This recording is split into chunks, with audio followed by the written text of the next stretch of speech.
This is Risky Women Radio, a show to connect, celebrate, and champion women in risk, regulation, and compliance.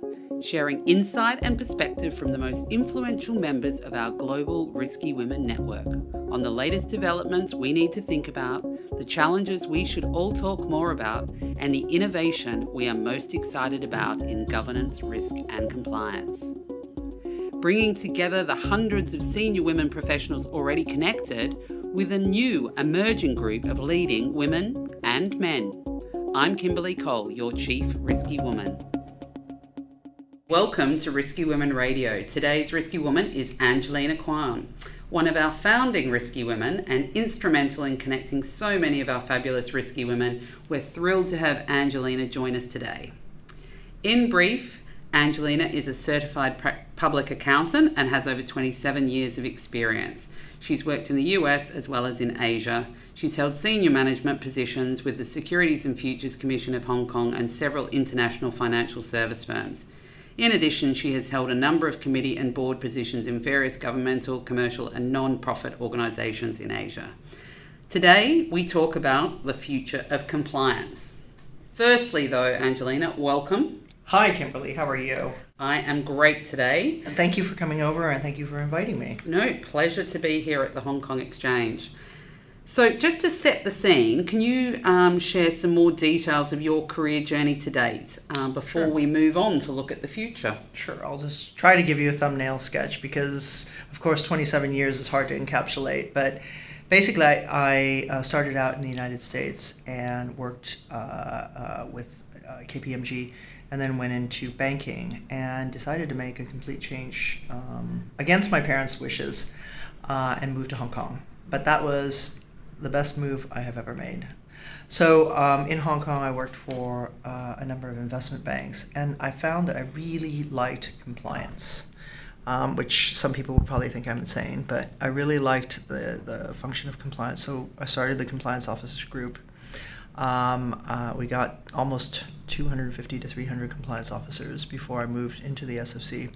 Worked with the SFC for 8 years, then moved back out into investment banking, and then I took another interesting detour after 4 years to actually clean up a third stage to listed bankrupt firm, which I relisted in 11 months and 1 day, and is now doing really well. And then finally moved into investment banking again, and now with the Hong Kong Exchanges and Clearing. Each time setting up a department, each time either cleaning up or growing departments. So that's been my career journey to date, and I'm currently transitioning now, and we'll talk about that in a second. Fantastic. Lots of varied and interesting, projects and turnarounds along the way. Interesting for our risky women here. In your role as the Securities and Futures Commission, you were Director of Supervision of the Markets, which you did for 7 years, and then you were also the Director of Enforcement. Mm-hmm. Tell us a bit more about that, and what were the biggest sort of challenges, what were the opportunities in that role? When I first joined the SFC, I went into enforcement, and I was the only senior woman actually taking the place of another woman that had left. And it was very interesting because it was a very different place, and many of the people had been there from the old organizations. So it was getting to know their culture and how to actually do enforcement, how to take cases forward. So that was a huge challenge in terms of learning how cases are actually investigated and taken forward, how to interview people, how to work with the team members to achieve good results. I was then moved into supervision of markets, and there a whole new world opened up because basically we look at the markets. So I was able to draft the automated trading services guidelines, for example, which sets the scenes for all the exchanges that operate in Hong Kong, as well as the automated trading services that operate in Hong Kong.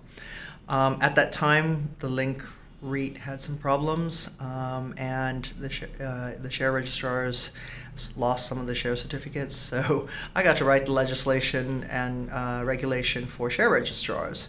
So are they challenges? Yes, they're interesting challenges because they stretch you and you get to learn new businesses and new areas. I put in third-party clearing, for example, which is now used even today. So brokers can actually use a separate clearer so that they don't have to keep as many staff, and they can use third-party clearing for an option. So the SFC is a great career to actually move into from a compliance career, and I would recommend that all compliance people at least take a stint in the regulator to understand where they're coming from. So that's a great learning place. So now you're at the Hong Kong Exchange, it might be useful, we've got quite an international audience, maybe to sort of set the scene. You're heading up the regulatory compliance function, moving into a new venture which we can move on to.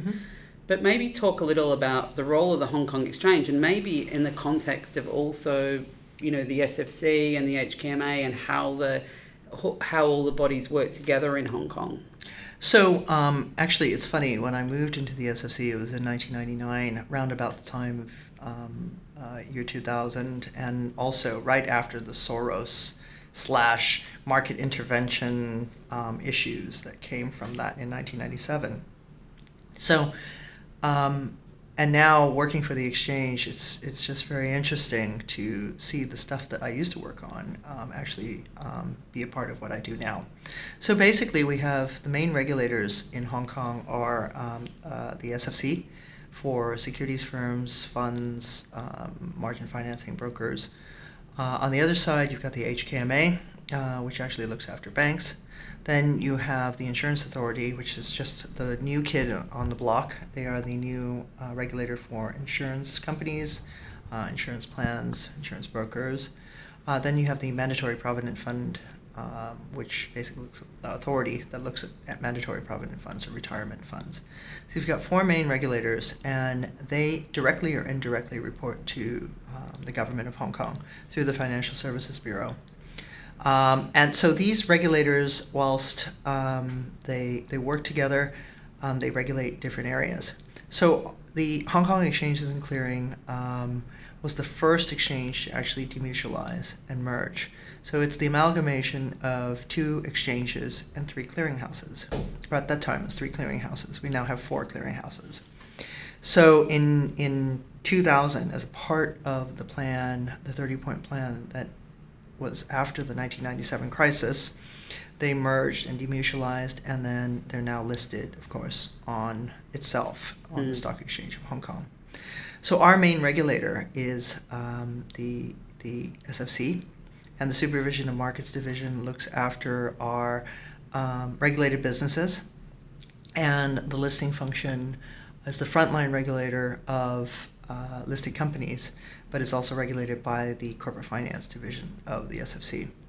So that's basically how all the regulators work. And then HKMA doesn't directly regulate us, but the banks that we use as our clearing banks are regulated by the HKMA. The SFC regulates the brokers that trade on our platform. So in order to be able to be an exchange participant of the exchange, you have to have a Type 1 or Type 2 license, dealing in securities and dealing in futures license. And we have to see that before we let you in as an exchange participant. So that's how the SFC has bearing over us. We've had a lot of changes, of course, you've seen with our listing rules. So that had to be worked out between our listing division, which is a separate listing authority that's Chinese walled off by the rest of the exchange. And they work very closely with the SFC. So whilst they are the frontline regulator of listed companies, they're also regulated by the SFC. So does that give you a good... Yeah, that's great. I think it's interesting for our audience to understand that sort of ecosystem and how everything fits together. Now, you're moving into a new role at the exchange. So tell us a little about that. So I was hired here to set up the regulatory compliance department in 2015, and I've done so. We grew it from 0 to 14, and it's a fully functioning compliance department that basically covers all of the businesses and helps with compliance advisory work and compliance monitoring. I had an opportunity recently to move into a new area. So I'll be setting up the new foundation that we're going to be setting up for the exchange. the details to be announced later. Also looking at different areas that the board wants me to look into also. So probably helping in ESG, or environmental, social, and governance areas. And then finally, whatever else they want me to do. But it'll be interesting. One of the parts of the thing that we've just announced also is the new museum.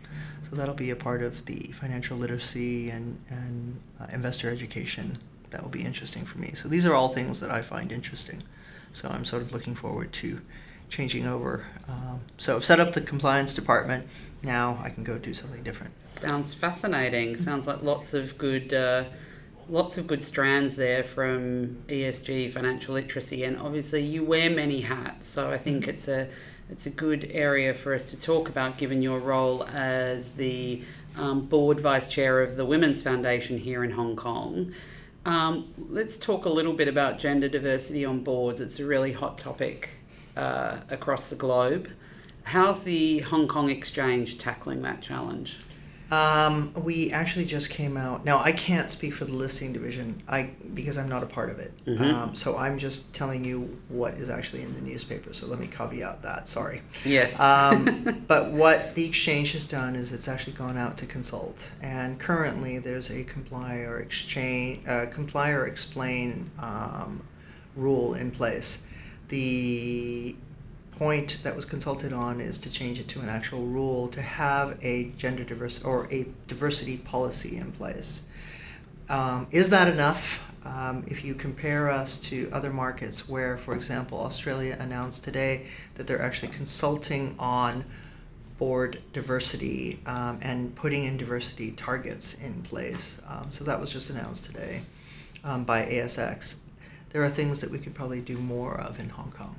So I can't criticize my own department, but I can say that there's a lot more that we can possibly do. The issue that is felt is there's no remit for a particular area to be specifically singled out. And that's where we would say, well, diversity actually helps better governance. And that's an area that I think all of us are pushing for our colleagues in the listing department to look more at. But at least I think right now we're going to move towards a rule for to have a diversity policy. So it's no longer comply or explain. It's one notch more. It's a rule. Well, that'll be good if that's I saw that paper, consultation paper. So I think there was a fairly good level of response. Yes. So it'll be interesting to see what the results are. Yes. So when the previous listing chair came into play, which was Teresa Ko, she actually put in a lot of these areas. And I think we can definitely move forward. And I think our current listing head wants to do that also. Our listing chair wants to do that also. So hopefully. So back to your role in compliance, and you mentioned that it had grown really quite rapidly. And that's a trend we're sort of seeing across organisations. So over the last few years, what's it been like, developing the team? What are those skills that are needed of the individuals and of the function? I think when I hire people, the skills that I'm looking for are people that work as a team. So teamwork is number one. I also need people that are very resourceful. So if you were going into an investment bank and being a compliance officer for an investment bank, it's very set exactly what you're going to do. So if you're working for a big investment bank or small investment bank, it's the same functions. You have a trading, you have a fixed income, you have derivatives, you have corporate finance. You have all of these different areas. So if you move from firm to firm to firm, it's quite similar. But when you move to the exchange and you're actually working with a platform and trying to think of what does the platform, or what do the different functions within the exchange, how do they comply with the requirements that are not very detailed by the SFC. How do you make sure that we comply, and how do we advise our people that we should be complying? So to be resourceful, you need the skill to read into what are the rules. You need to understand where our regulator is coming from. You You need to work with the business to actually train them, because it's an area, compliance is an area that, although you would think, gee, it's really natural, well, it's not a function that actually has been in place until 2015. So resourcefulness, teamwork, and work hard but work smart, and work with the businesses. Those are some of the skills that we've looked at. We've hired from outside, so half of my team are lawyers. The other half of our team are accountants or people. They're all seasoned from the large investment banks. So they've all worked in as an exchange participant, but then they've had to learn how an exchange works. So it's a very unique opportunity to see how the platform works. Interesting, and we'll sort of start to look at what you think that means then for the future, given the disruption and stuff that we're seeing in the market.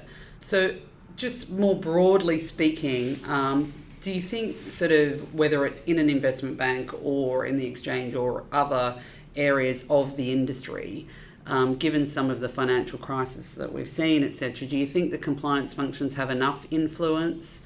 And I guess what is the ideal scenario, and where are those sort of pitfalls for how compliance interacts with the business? I think compliance really needs to build with business and work with business. And the days going by where compliance says, well, you can't do that.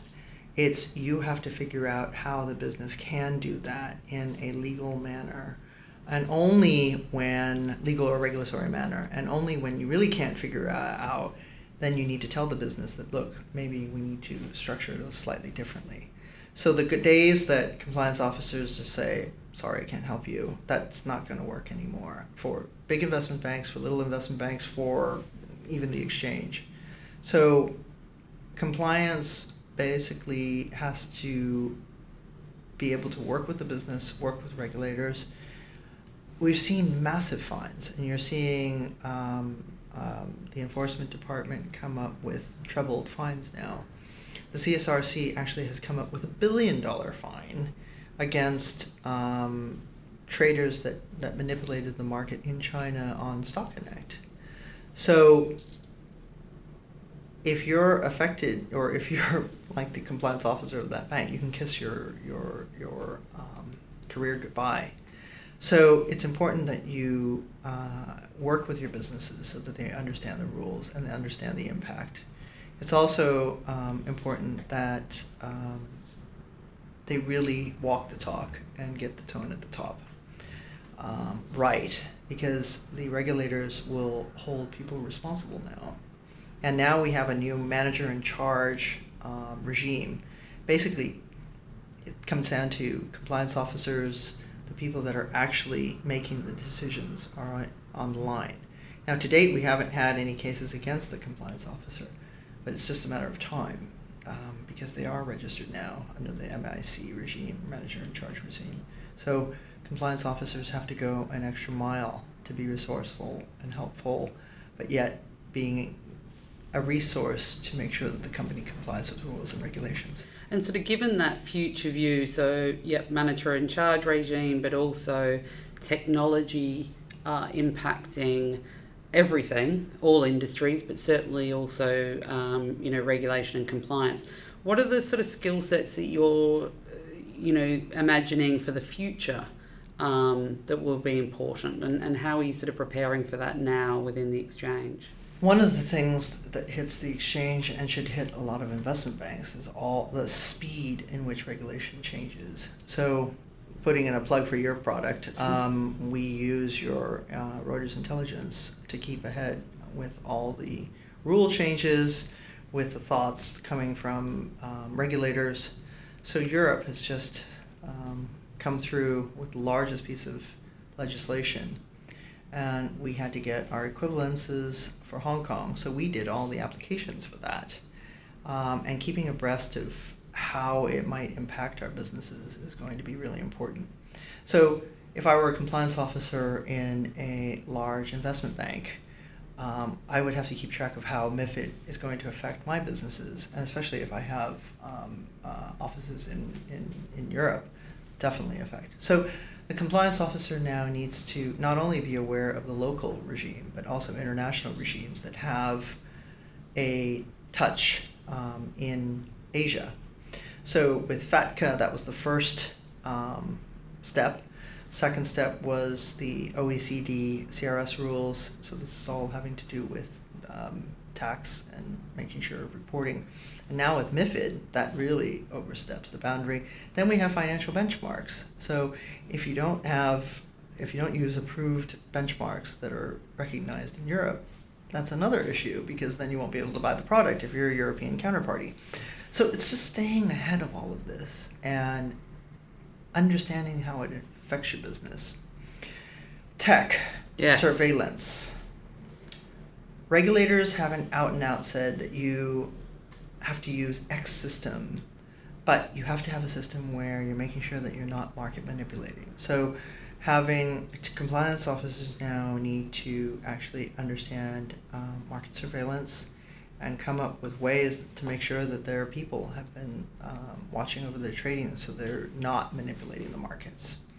So being tech savvy, understanding and being open to systems is important.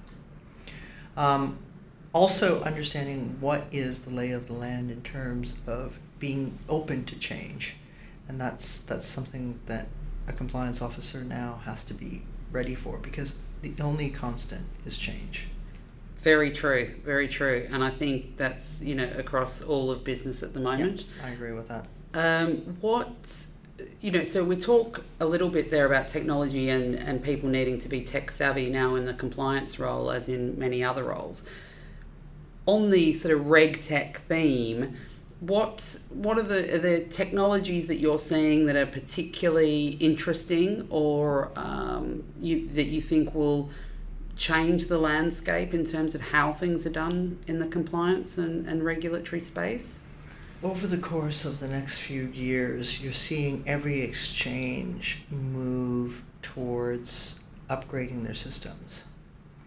So you're going to see increased connectivity between exchanges and clearinghouses.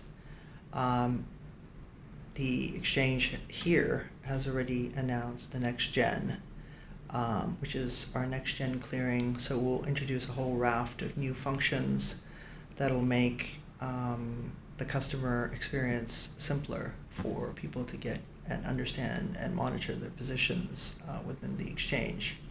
So every exchange is doing this, not just us. So Australia, for example, has approved digital asset holdings as blockchain clearinghouse to replace chess. So RegTech is here to stay. So it's understanding how these changes will affect the business that you're in. Compliance needs to have a say or a seat at the table as companies. If you're in an investment bank and you're connected to these, then you're going to have to change your connectivity, and you need to know how to comply. On the same side, surveillance is going to be more and more looked at as there are more trades, more volume.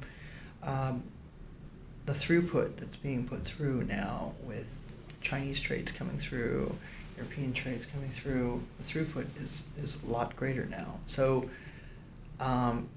we've been doing a lot more surveillance in our markets, and we're going to expect that our exchange participants are also doing and using technology, so we're artificial intelligence. Yep. And putting that in place.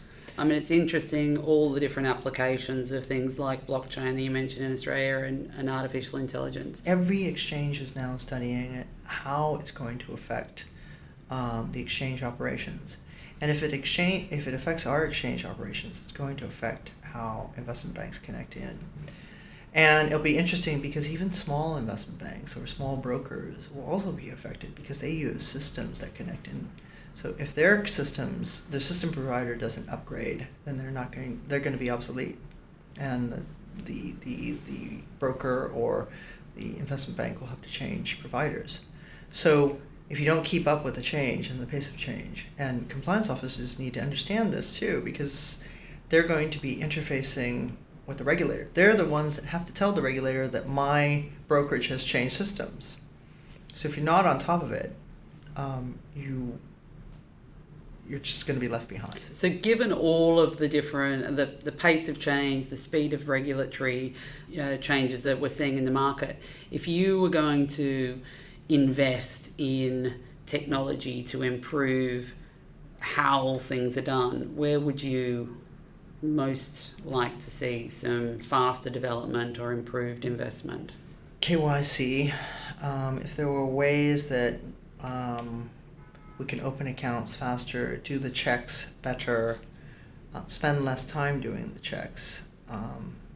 And now with the added dimension of China and so many Chinese companies coming out, opening accounts everywhere, individuals opening accounts, it would be great to have more investment in KYC, because all firms have to have that in place. That's going to be a constant.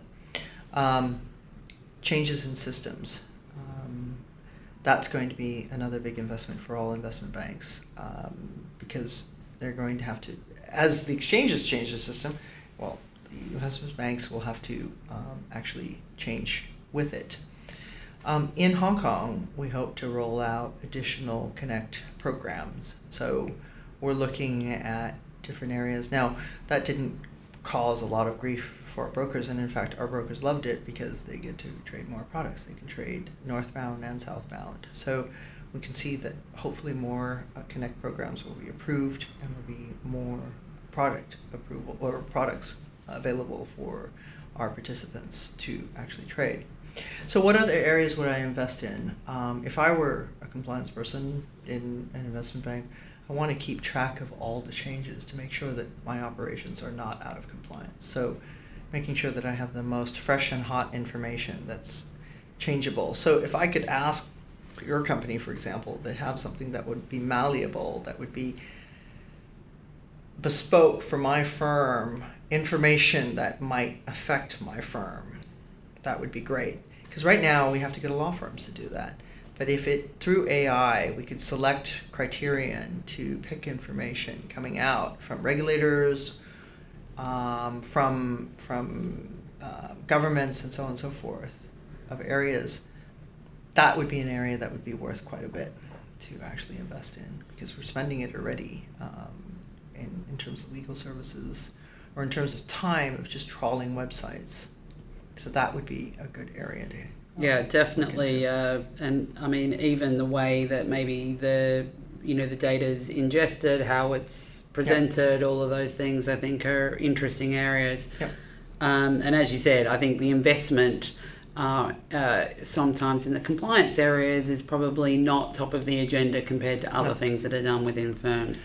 But also it would be important for the firm, because the firm could actually use it in other areas. So if you were able to say, look, I have operations in Europe and Asia, I need to know what other regulations or what things would affect brokers of this size, and I offer these products.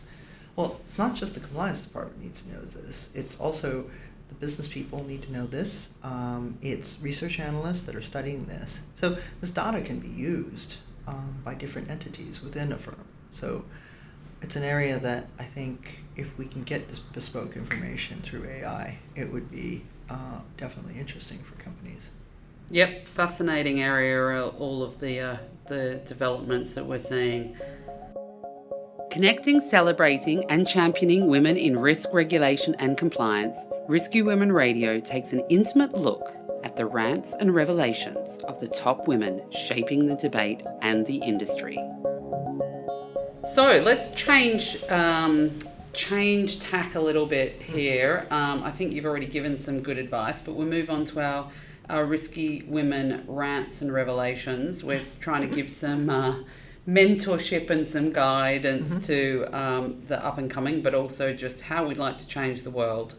So what one thing do you wish that you knew, that you know now, that you wish you knew then?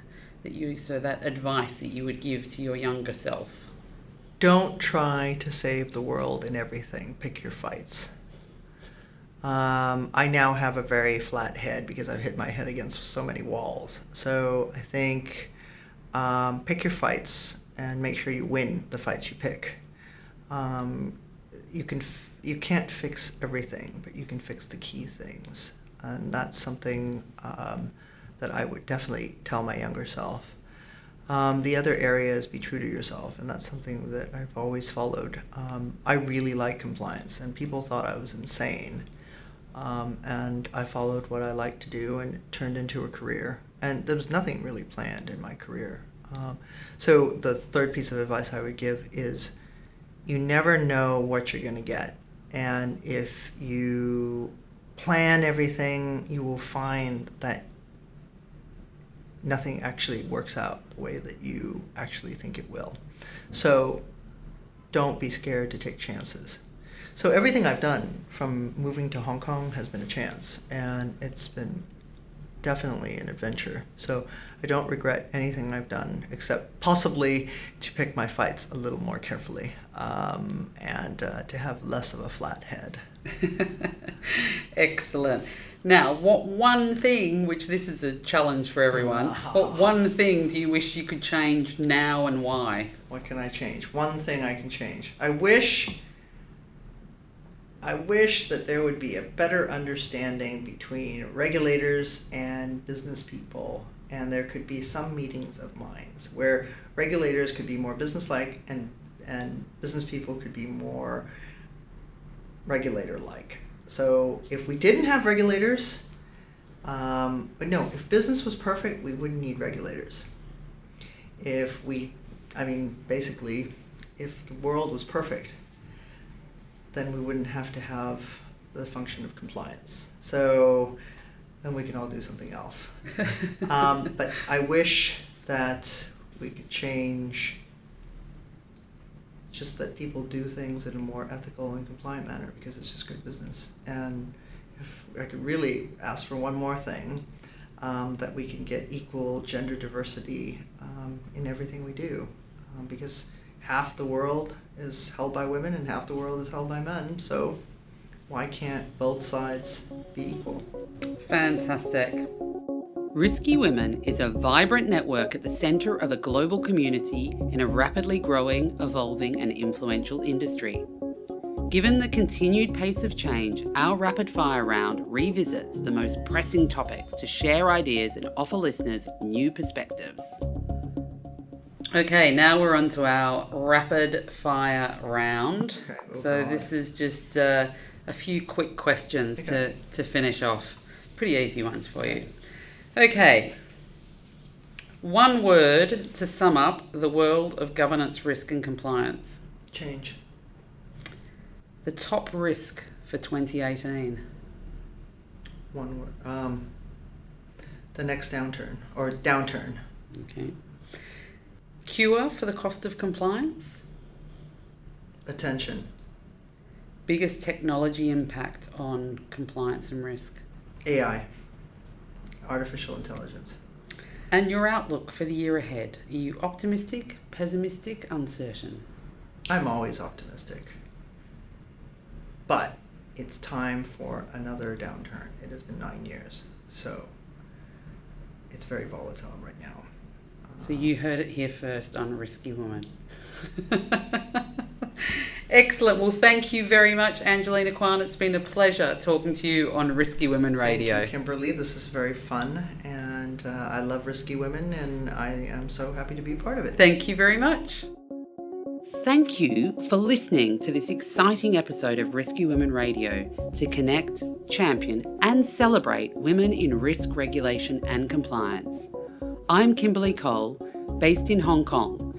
For more information on the Risky Women Global Network, head to our website in the episode notes, and please be a part of the ongoing conversation by subscribing to this podcast, connecting with us at Risky Women on Twitter, or even reaching out to me directly by email.